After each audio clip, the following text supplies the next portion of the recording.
And welcome back, everyone, to another night of the Geek Night, episode number 6. So, sorry about being a little late as well, everybody, for had a late dinner, so I do apologize about that. I usually started up about 9 p.m. Eastern Time. So, for tonight's Geek Night, we're going to be discussing the X-Men, issue number 12, the origins of Professor X, and the first appearance of the Juggernaut. Issue 12. This is a graded issue, first off. 4.0. This comic book came out in 1965, so it's very old. Like I said, it's issue number 12. It's one of the... Actually, it is the oldest comic I have, actually, from my collection at this time. Yeah, this one it did come in rated as a 4.0. So it's basically, I'm going to go over a quick plot line for you. So it starts off about the mansion becomes under attack.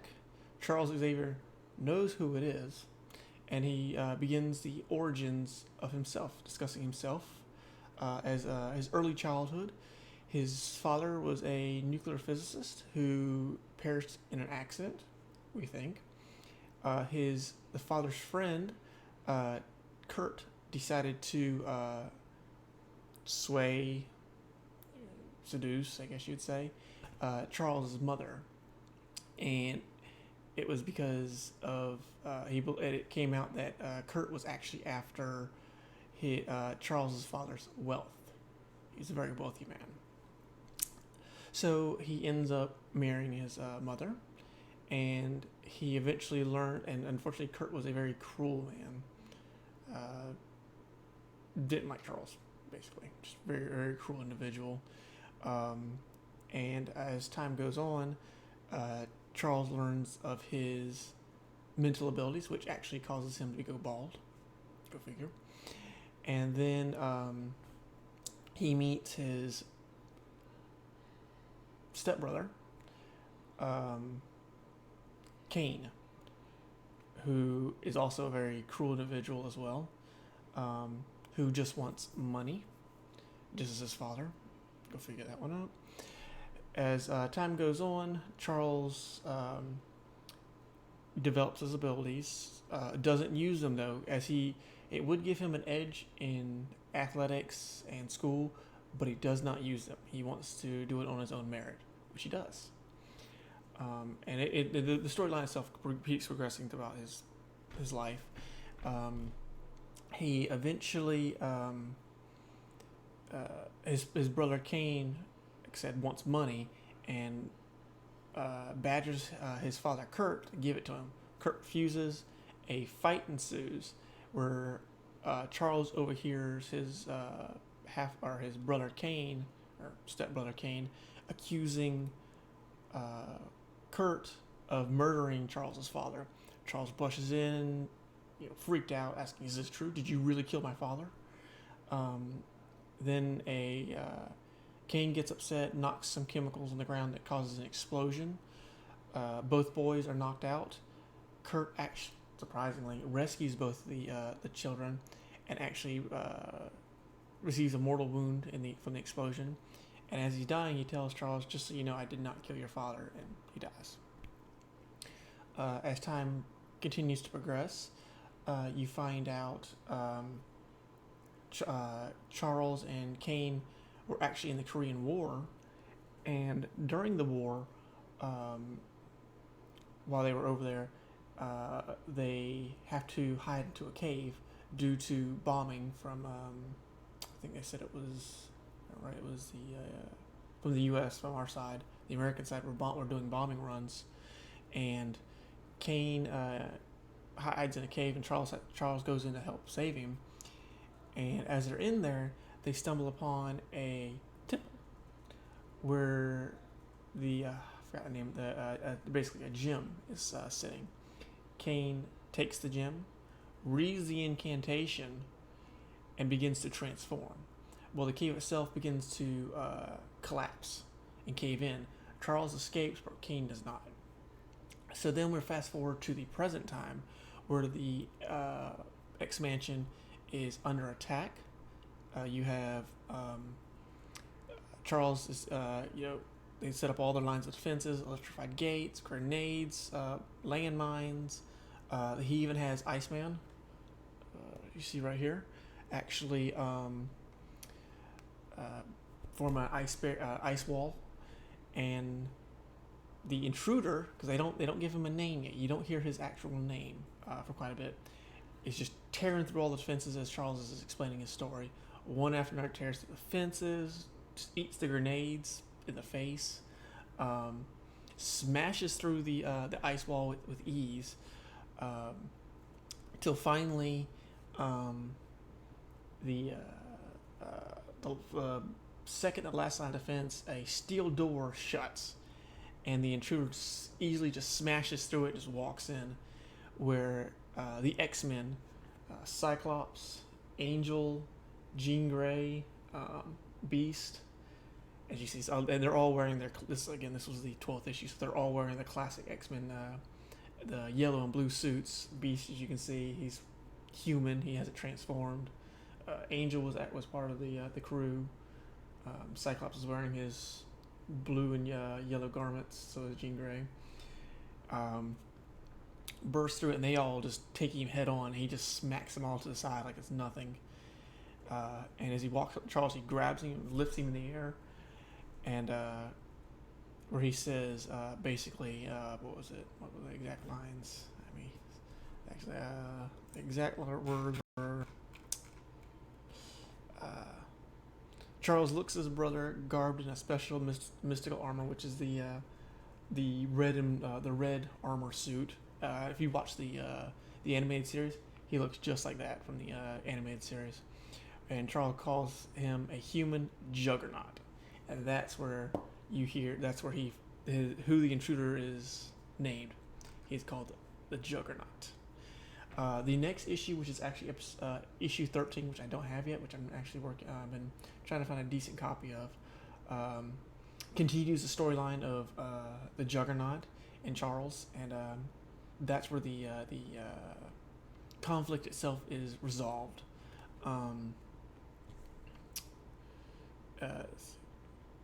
And this is actually also the issue where Professor X, his name is actually revealed as Charles Xavier. So you get to hear what his name actually is, because it is talking. Like I said, it discusses Professor X's origins. And like I said, you learn about how his mental abilities caused him to lose his hair, which was actually pretty cool. It's the first appearance of Dr. Kurt Marco, which was Charles's stepfather, as well as Brian Xavier, which was his father, and his mother Sharon Xavier. There's all first appearances. So it's actually a pretty good read. Again, it's one of these first appearances that I collect that I would recommend if you can find a copy of. This one itself, I actually got probably about 10 years ago. I actually got this copy from a guy who was selling it. I paid let me see. I gotta actually have a spreadsheet that I use to price everything. So I keep track of basically how much I spent, what profit I'm currently making from it, and I update it about once a month with the current selling prices. Let's see, right now this one is, there it is. I spent $45 on this one about 10 years ago. I admit it was actually it was at a garage sale when I got it. The gentleman I got it from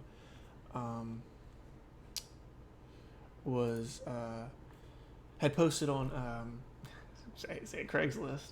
Because I was looking for comic books, and one of the comic book stores I visited had always told me they use Craigslist sometime to find people selling comics. So I was like, why not check it out? The guy was having a garage sale, and he had mentioned in it that he was selling comic books. So I was like, why not? It's up the road. It was like 10 minutes away. So I drove over there, said, hey, I heard you were selling some comic books, wanted to see what you had for sale. He pulled out his laptop and was like, well, just so you know, none of the Captain America comics are for sale. but any of the other ones you see are for sale with the prices of how much I'm asking for it. I said, cool, why not? Check it out. Um, and I had my own little list I had created at the time. I didn't get all, I wasn't as technical with like Facebook spreadsheets and stuff. So I had everything written on paper on what I was looking for at the time. And this issue, and there was one other issue I purchased. I'd have to look at my collection again. But I purchased this one and one other one. I think this one was 45. The other one was 35. But I was like, I'll take that one. I looked at it. I mean, it's in decent shape. So I mean, I really didn't see any real major defects to it. For $45. Besides, it's issue number 12. It's an old issue. It's a first appearance of Juggernaut. So I mean, I'm going to get it. So I gave the guy, I paid the dude the $70 for both the comics. Sat on this for a good number of years. Like I said, sat on it for like 10 years. And I built, as I built my collection out, had never gotten it graded. Just was like, yeah, see how it goes. Took it, ended up taking it to the place that about 2.5 hours away I go to every now and again to get my comics graded. So I dropped this one off in my second batch of comics I sent to go get graded. Came back. It came back as a 4.0. 4.0. It had some slight creases on it, which was obvious. It's a wear and tear, which was not bad, especially a 4.0. The only key issue I really had with it, at the time I didn't know it when I bought it, was that the comic itself had been amateurly restored. Ugh, kind of ruins the value of it. It would have been fine as a 4.0 if no one had touched it, but whatever. What happened was someone had tried taking a red marker pen, and where there's red marks, they tried to cover, I guess, where there were some damage, they tried to cover it up. Right there, a little bit right here, they tried to cover, and it kind of overlaps in small parts, like right there. It's barely noticeable, but it's there. And what that did was, of course, when you send a comic to get graded, they look at that and they go, okay, well, this one was, you have amateur restoration and you have professional restoration. Because this was probably some kid, honestly, who did it probably when they had it. It would be considered a slight amateur restored, even though it's a 4.0. So what that means, being an amateur restoration, on the cover of it, though even if anything restored, that's what it would be a restoration, means that it could potentially reduce the value. So right now, the comic, a 4.0 Juggernaut, or a 4.0 X-Men number 12, is valued at $560 right now. That's the eBay price for it right now, and it's the eBay and normal price for a comic of this grade. So, that being said, it being amateur restored, or any restored comic in general, affects the value of it. So that means it could be half that value. It could be half of 560. It could be a quarter of it. It could be nothing. It really comes down to what someone's willing to pay for a restored comic, because it's still a rare comic itself. It's a 4.0. It's still rare. In reality, would I expect someone to pay $560 for an amateur restored? Not really, even though it's very slight marks there. I would probably get I'd probably get 3/4 of what it's worth. Half at worst. But it's still not $45. I end up making $280. So if I sell it for $280, I've made a profit. So for me, it's not a huge ordeal to have that happen. I still walk away with a bit of money from it, so I'm okay with that. So yeah, it's actually not, like I said, not a bad read. Good comic, good grade, 4.0. Here's the back of it too. That's the one thing I do like about finding these old comics. You get to read like stuff about, like this one talks about people who like to draw and stuff like that. Sometimes they'll talk about the authors who did the work, which is pretty cool. Um, so yeah, that's good. This is decent comic, good read, enjoyed it. Would recommend if you can find a copy of it. I mean, if you can get lucky like me and find one that's cheap, and turns out being worth 15 times what you paid, you can't beat that. Like that, you can't beat that. $45 ends up being worth 560.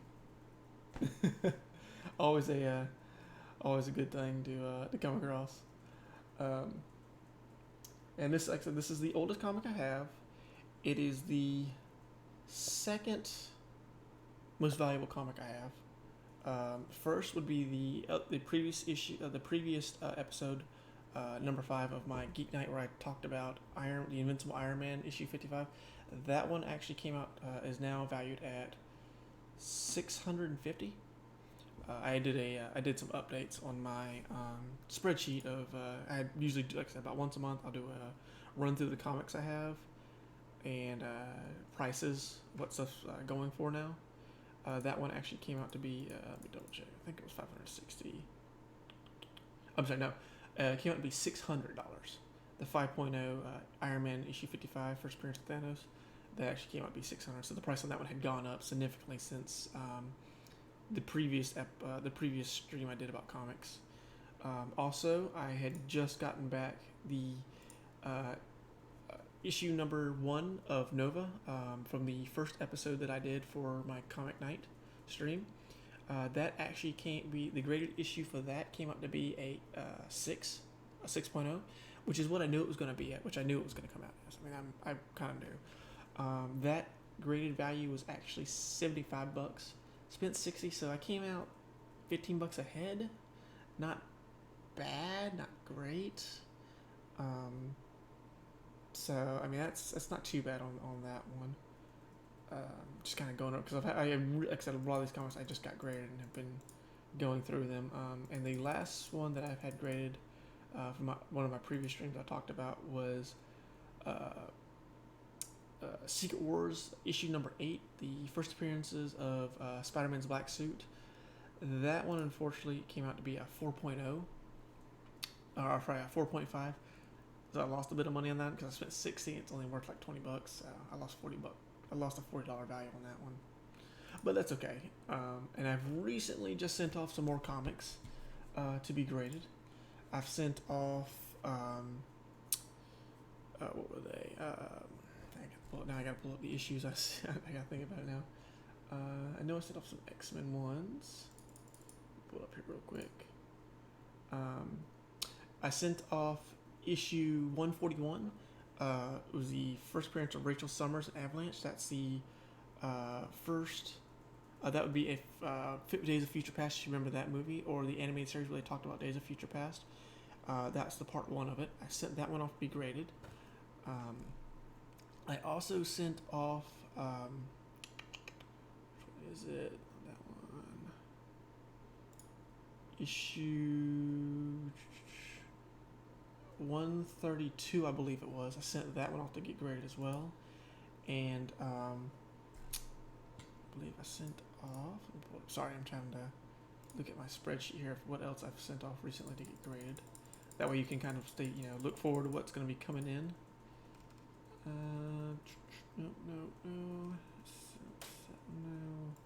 Have a look here.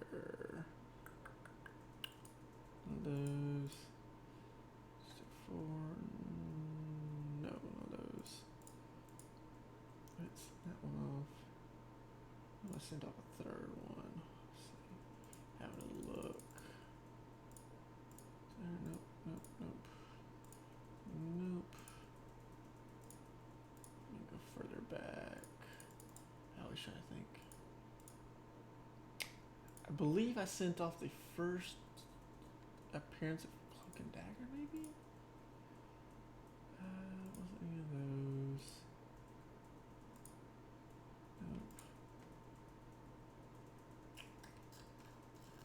I'd have to look again. Unfortunately, I can't remember what was the other one I sent off. So excuse me. I sent off 3 more comics, and actually 2 of my comics just came back that I've got to pick up next weekend. It was the cameo appearance of Alpha Flight and the first appearance of Alpha Flight. So issues 120 and 121. I sent those off to be graded. Those have actually just come back. I'll be picking those up next week, so look forward to a stream about those comics. And I've recently also got back 3 other comics. The issue 137, Death of the Phoenix. I got that one back. I also got back the first appearance of Black Cat for the Amazing Spider-Man, issue 194. I received that one back, and one other one was where was it? Where are you at? Any of those?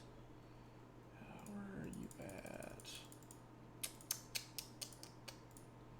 No, wasn't that one. Nope. Sorry, I have a large, as I said, I have a very large collection that I'm having to, it was actually an Uncanny X-Men, or X-Factor. I just got back issue number 6, the first appearance of Apocalypse, X-Factor, from being graded. So those are 3 comics right there that look forward to me streaming about also. Those came back graded. Pretty decent grades on those as well, so definitely look forward to that. So as always, if you do have any questions about the comic book itself, I'd be more than welcome to talk about it.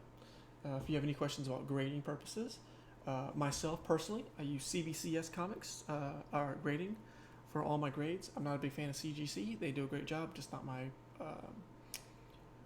forte, so I always use CBCS for all my grading.